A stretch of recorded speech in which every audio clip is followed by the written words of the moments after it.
Hello everyone, आपका question है मीना एक परीक्षा में 40% स्कोर करती है। इतना कम स्कोर देखकर उसे विश्वास नहीं होता। वो कॉपी रीचेक करवाती है और 50% से स्कोर बढ़ता है, लेकिन फिर भी वो 35 मार्क्स से फेल हो जाती है। फेल होता देखकर उसने कॉपी दोबारा रीचेक करवाया और 20% से स्कोर और बढ़ गया। अब उसका मार्क्स पास मार्क्स से 7 मार्क्स ज़्यादा हो गया। हमें पता करना है कि पास परसेंट कितना है। इस टाइप के सवाल को बनाने के लिए आप देख सकते हो कि 40% पहले स्कोर की थी, लेकिन उसका मार्क्स 50% से बढ़ गया था। 50% मतलब होता है 1/2, मतलब 2 में 1 ज़्यादा, तो 3/2 स्केलिंग फैक्टर हो जाएगा।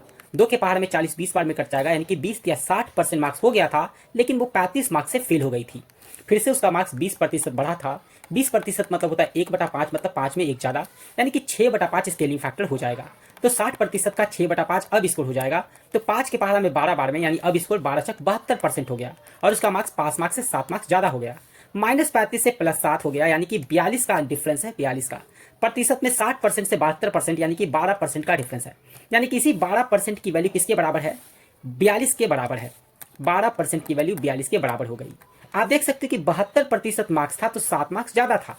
इसको 7 बनाने के लिए हम 6 से अगर भाग करेंगे तो साफ साफ पता चलेगा कि 7 मार्क्स की वैल्यू 2% के बराबर है। मतलब जो 72% था उससे 7 मार्क्स ज़्यादा, मतलब 2% ज़्यादा था, यानी कि 70% उसका पास मार्क्स था। यही इसका आंसर है। Thank you so much.